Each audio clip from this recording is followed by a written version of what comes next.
नमस्कार प्रणाम। Rolex Bhojpuri news में आपका स्वागत है। जी हाँ, आज आपको बताने जा रहा हूँ खेसारी लाल यादव के बारे में। जी सुपरस्टार कलाकार। जी हाँ, इनका न्यू गाना आया है हाई हील के सैंडल। जी कि इनका गाना बहुत तेज़ी से ही वायरल हो रहा है ये गाना। जी हाँ, बता देने जा रहा हूँ कि ये गाना आदिशक्ति फिल्म से आया है, जो कि 4 दिन में 5 मिलियन क्रॉस कर चुका है। और इसके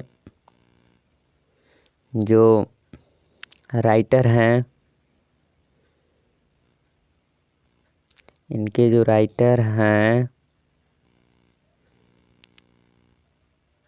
और अखिलेश कपस्या हैं और संगीत में श्याम सुंदर।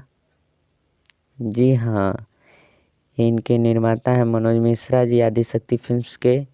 जी ये गाना बहुत ही प्यार दुलार आप दिए हैं। इसी तरह खेसारी लाल यादव का गाना हर एक गाना में प्यार दुलार दीजिए। जी हाँ, इनका गाना बहुत ही सुपरस्टार हो चुका है ये गाना। और मेरे चैनल को सब्सक्राइब नहीं किए हैं तो मेरे चैनल को सब्सक्राइब कर लें, बेल आइकन घंटी दबा दें और वीडियो अच्छा लगे तो कमेंट करके बताइए।